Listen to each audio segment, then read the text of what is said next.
Oke, Assalamualaikum warahmatullahi wabarakatuh. Perkenalkan, kami dari Badan Narkotika Nasional Kabupaten Gresik.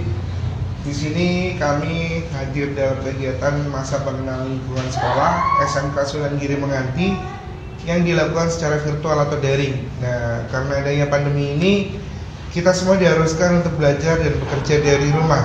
Oleh karena itu, dalam kegiatan MPLS kali ini kita lakukan dengan keadaan virtual atau daring.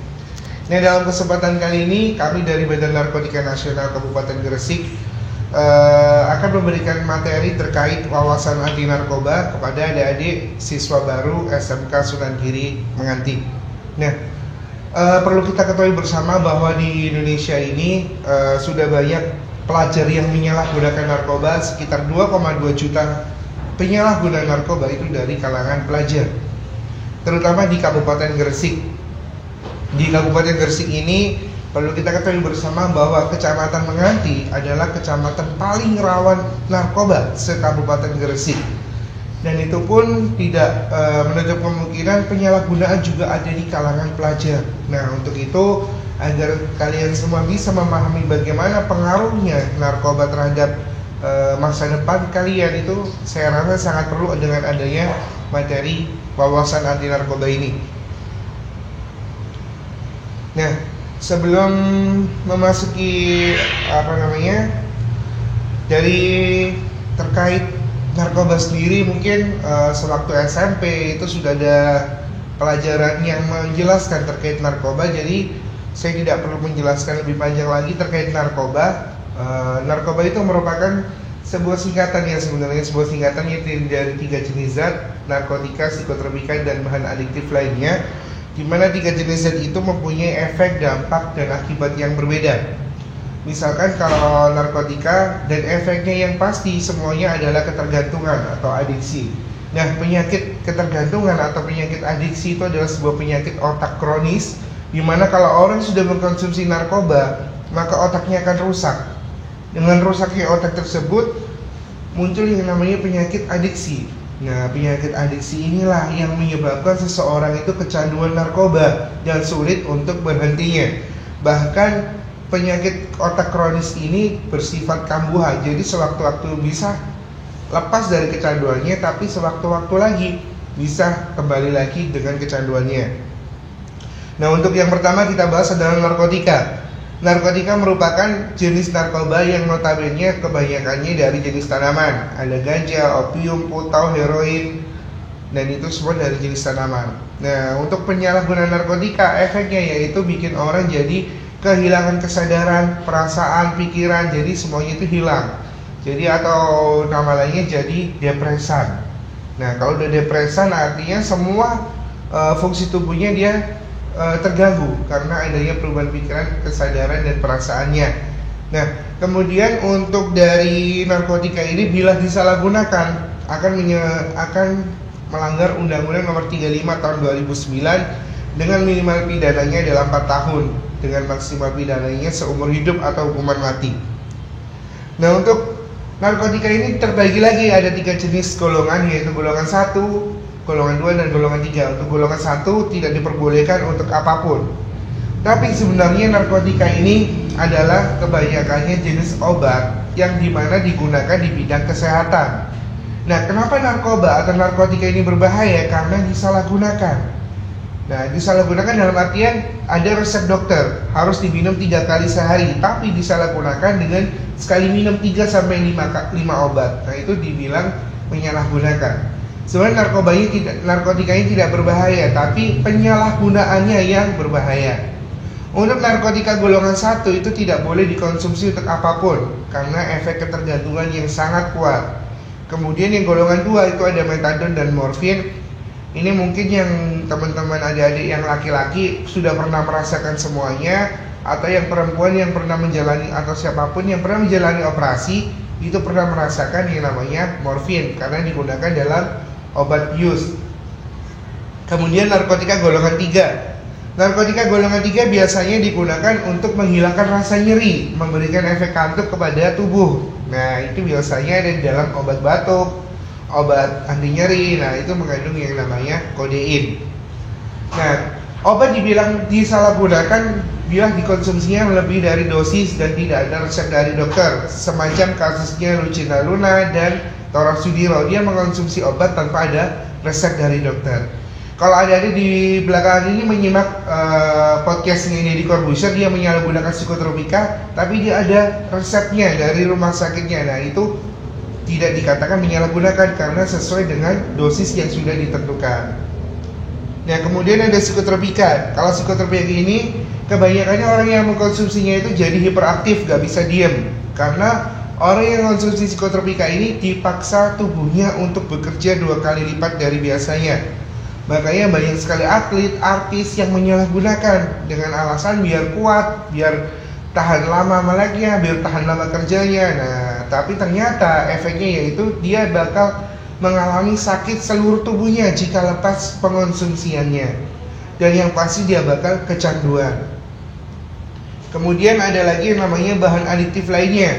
Bahan adiktif lainnya ini bukan narkotika dan bukan psikotropika, tapi menyebabkan efek halusinasi dan kecanduan.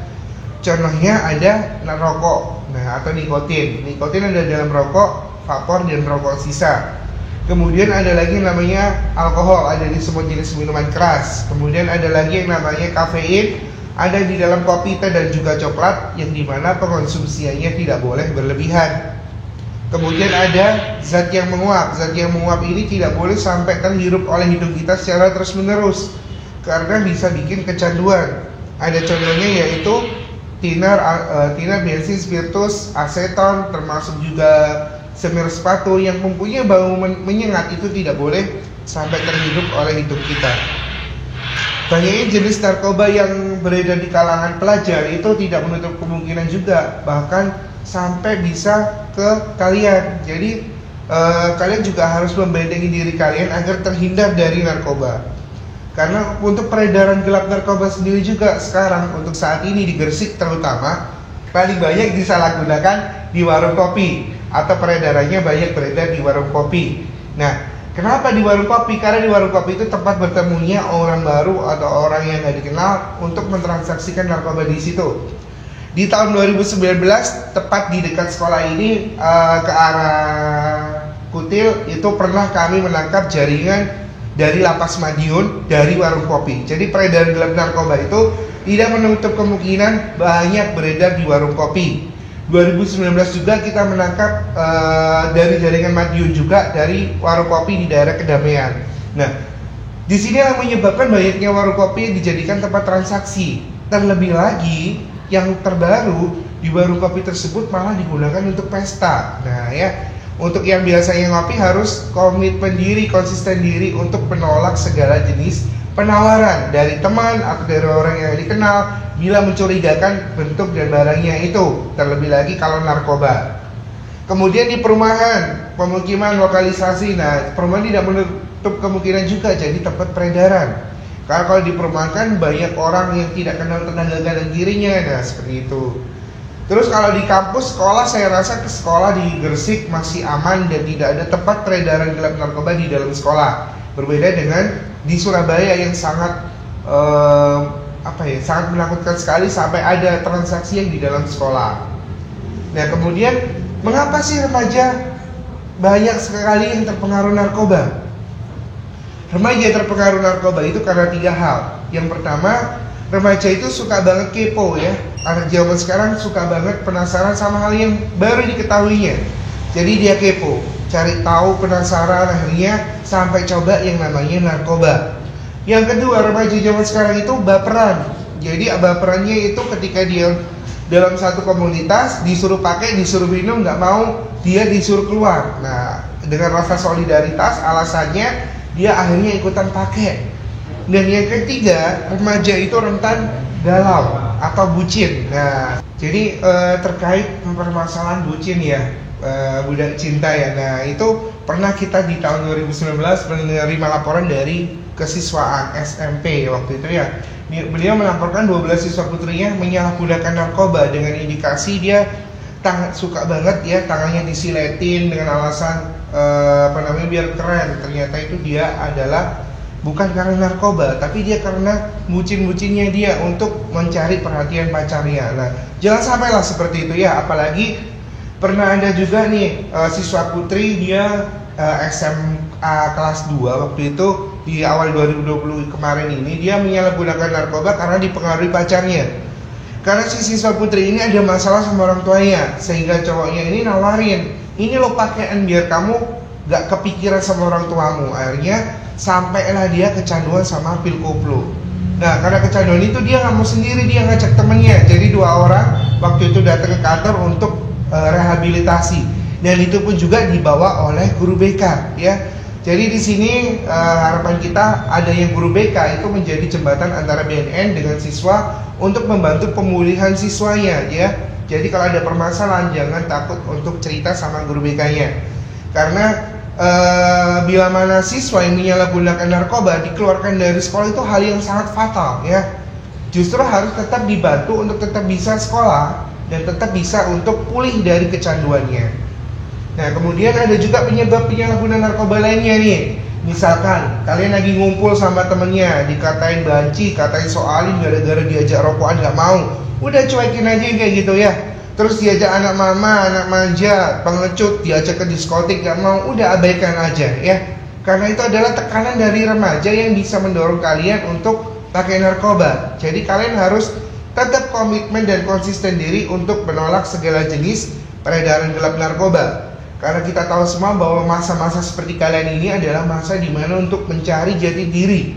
Mau jadi apa sih nanti? Mau kayak gimana sih kehidupan kalian? Nah ya, harus benar-benar mencari jati diri yang bisa bermanfaat untuk diri kalian sendiri. Jangan coba-coba narkoba ya, kemudian jangan jadikan narkoba itu tren untuk biar gaya, biar keren. Nah itu gak ada ya. Cuman orang yang sehat aja yang keren banget itu adalah orang yang sehat tanpa narkoba. Kalau udah pakai narkoba udah gak ada keren-kerennya, malah ngelemprak, malah sakit-sakitan nanti ya. Dan dampak yang ditimbulkan narkoba itu yang jelas otaknya yang diserang. Otak adalah pusat kendali tubuh manusia dan dia yang mengatur segala fungsi dan struktur tubuh manusia. Kalau otaknya udah rusak, jelas akan mempengaruhi organ tubuh yang lainnya untuk ikutan rusak juga. Makanya jangan sampai coba-coba yang namanya narkoba. Dalam penyalahgunaan narkoba itu ada yang namanya telur adiksi, di mana telur adiksi itu adalah sebuah paket yang akan diberikan bila mana kalian mencoba narkoba. Nah, jadi satu kali coba narkoba bakal dapat paket-paket kerugian yang sangat banyak sekali. Yang pertama yaitu akibat kecanduan narkoba, kalian bakal kecanduan sama yang namanya narkoba itu. Nah, setelah udah kecanduan, bakal terus cari narkoba yang lebih enak dan lebih enak lagi dari narkoba. Akhirnya banyak sekali penyalahguna narkoba itu yang sampai lari ke seks bebas. Karena tahu narkoba dan seks itu setiap hari itu enak seperti itu, akhirnya dia cari bagaimana caranya agar bisa kehidupannya seperti itu setiap hari. Jadi dia berupaya bagaimana caranya untuk dapat uang untuk beli narkoba dan bisa seks setiap hari. Dia lakukan apa? Begal, mencuri, maling, dan lain sebagainya agar dapat uang. Nah, setelah kalau udah seperti itu akan terlibat kasus kriminal ya kan? Ditangkap polisi, dipenjara, bisa juga mati ya kan? Nah, terus kemudian ada bonusnya lagi yaitu penyakit yang bakal ngikutin. Ada hepatitis dan ada HIV/AIDS. Dan di musim pandemi COVID saat ini apalagi ya, sangat rentan penyalahguna narkoba tertular virus COVID-19 ini ya. Jadi jangan sampai menyalahgunakan narkoba. Kalau ciri-cirinya penyalahgunaan narkoba gimana? Nanti ketika kalian bertatap muka dengan teman kalian di kelas, dilihat kanan kiri depan belakangnya. Ada gak sih siswa yang kalau di kelas ngantukan? Karena yang ngantukan itu karena apa? Kehidupan penyalahgunaan narkoba itu terbalik. Pagi jadi malam, malam jadi pagi. Karena malamnya pakai narkoba dia jadi melek, paginya tinggal tidur. Nah, kemudian ketika ditegur gurunya dia marah-marah. Karena emosinya penyalahguna narkoba itu gak bisa dikontrol. Jadi dia emosian, senggol titik, bacok nanti ya. Nah kayak gitu. Jadi diingetin gurunya, ditegur temennya malah marah-marah. Dan terlebih lagi banyak lagi ciri-ciri yang lainnya. Mulai dari matanya berair, kemudian mukanya pucat, bibirnya hitam, kemudian bisa juga dari pupil matanya. Nah, masih banyak sekali ciri-cirinya ya yang bisa kalian ketahui. Tapi tidak semuanya ciri-ciri itu menggambarkan kalau dia pasti penyalahguna. harus dilakukan tes ASIS dan asesmen dulu untuk mengindikasikan apakah benar dia pakai narkoba. Nah, untuk kategori pengguna narkoba itu ada 3. Ada penyalahguna, di mana dia menyalahgunakan narkoba yang dengan melanggar hukum, ya dia disebut penyalahguna. Atau menyalahgunakan obat-obatan yang tanpa resep dokter. Nah, kemudian ada 2. Yang kedua pecandu. Pecandu ini adalah penyalahguna yang teratur pakai. Dia pakaian terus menerus, seminggu sekali, kemudian atau 3 hari sekali. Nah, itu pecandu. Terus korban penyalahguna nih, ada lagi. Korban penyalahguna itu yang biasanya dicekokin temennya, dibohongin temennya. Nah, itu dibilang korban penyalahguna.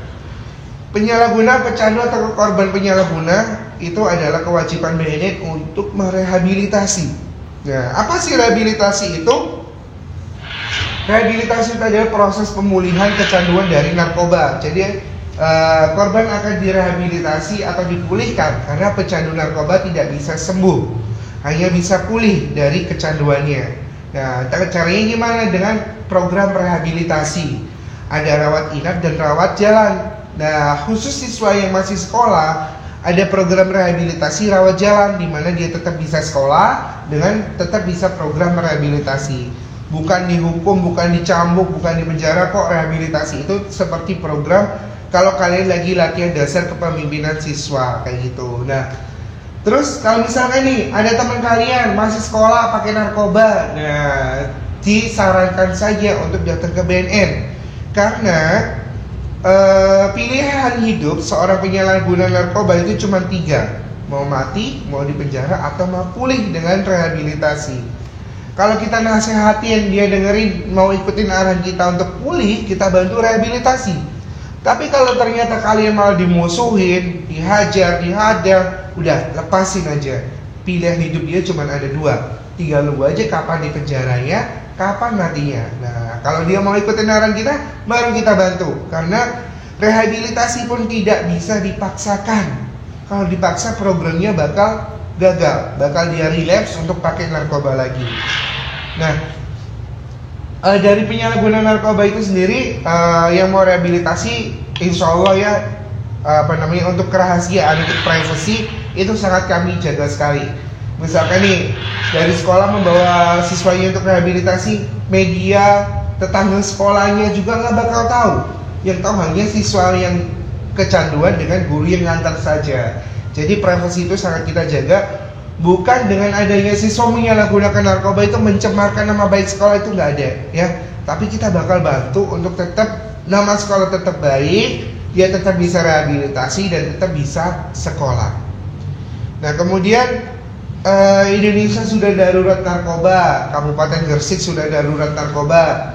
Di tahun 2019 sudah ada 42 klien rehabilitasi yang datang ke BNN dan ada sekitar 17 kasus penangkapan narkoba di Kabupaten Gresik. Nah, dan BNN Kabupaten Gresik adalah kabupaten yang banyak pengungkapan kasusnya selama 2019.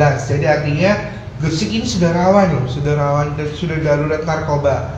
Nah, saatnya sekarang kalian sebagai generasi muda penerus bangsa untuk berperan aktif, jangan cuma berperan aja. Berperan aktif untuk memerangi narkoba. Karena di BNN Kabupaten Gresik kita cuma ada 30 pegawai nih, 30 orang, dan kita ditugaskan untuk wilayah Gresik dan Lamongan. Itu suatu hal yang sangat kurang sekali. Makanya kita butuh bantuan adik-adik semuanya untuk bantu kita memerangi peredaran gelap narkoba. Caranya gimana? Cara yang pertama yaitu dengan kalian harus konsisten, komitmen diri kalian. Jadi duta anti narkoba untuk diri kalian sendiri, untuk menolak segala jenis penawaran narkoba. Jadi dari diri kalian sendiri harus kalian maintain untuk bisa menolak yang namanya. Nah, kemudian hindari teman yang merugikan kalian. Artinya kalian harus memilih teman bergaul yang tepat. Karena saat ini penyalahgunaan narkoba banyak dari pergaulan yang tidak tepat. Salah teman gaul, akhirnya ikut-ikutan aja nih. Nah, ini terjerumus ke narkoba. Jadi pilihlah teman bergaul yang bisa memberikan dampak positif, dampak manfaat ke diri kalian. Kemudian isi waktu luang dengan kegiatan yang positif. Nah, saat belajar dari rumah ini, jangan cuma rebahan aja, tapi jangan juga ikut teman-teman yang nggak beres, yang nggak benar. Nah, mending manfaatkan kegiatan waktu luang kalian untuk belajar dari rumah dengan mencari platform-platform pembelajaran yang gratis, kan sekarang sudah banyak tuh. Nah, cari gali potensi kalian. Manfaatkan waktu luang kalian untuk menggali potensi, bakat minat kalian untuk berprestasi. Jangan sampai salah memanfaatkan waktu luang untuk hal yang sangat merugikan. Kemudian laporkan nih bila ada kasus peredaran gelap narkoba. Pak, kemarin saya lihat ada orang transaksi sabu di situ. Laporkan saja ke kita, laporkan ke BNN, dan kalian yang melaporkan juga kita rahasiakan identitasnya. Kemudian jalin komunikasi. Kalau mau curhat ya, jangan ke sosial media, tapi ke guru BK kalau di sekolah, kalau di rumah sama orang tua. Ya, media sosial kalau kalian pakai curhat itu bisa merugikan diri kalian ya. Kemudian buat rencana nih harian, mau ngapain aja hari ini, jadi sudah teratur biar gak sampai ada waktu luang yang terlewatkan. Nah, pesan kita hari ini, ayo hidup 100% dengan hidup sadar bahwa narkoba itu berbahaya, sadar bahwa penularan COVID-19 ini sangat menyeramkan sekali, bisa sampai membunuh jiwa manusia sama kayak narkoba. Ayo kita hidup sadar dengan menerapkan pola hidup sehat. Dengan sehat kita bisa menggapai cita-cita kita, bisa produktif dalam mengupayakan kehidupan kita yang lebih baik ya, produktif dalam memanfaatkan waktu luang agar kita bahagia tanpa narkoba jelasnya. Jadi jangan sekali-kali untuk pakai narkoba, karena satu kali pakai narkoba dampaknya sangat luar biasa sekali untuk masa depan kalian. Bisa menghancurkan masa depan kalian. Ya, satu kali coba narkoba bakal tetap terdeteksi tuh adiksinya. Nah, karena sekarang pekerjaan apapun, mau kuliah dimanapun, mau sekolah angkatan ataupun kepolisian, semua harus menyertakan surat keterangan bebas narkoba. Perusahaan manapun juga wajib melampirkan surat keterangan bebas narkoba. Jadi jangan sekali-kali kalian coba narkoba kalau pengen cita-citanya yang diinginkan, mau kerja dimanapun, mau kuliah dimanapun, mau jadi apapun, tetap jangan pakai narkoba. Mungkin itu yang bisa kita sampaikan hari ini. Kalau misalkan ada yang mau di-sharingkan, mau ditanyakan, boleh silakan menghubungi kita melalui media sosial kita, yang insya Allah 24 jam non-stop buat warga Gresik dan Lamongan. Jadi tetap bisa sharing, bisa nanya, bisa lapor ke media sosial kita, dan itu yang bisa kita sampaikan. Kurang lebihnya mohon maaf. Wassalamualaikum warahmatullahi wabarakatuh.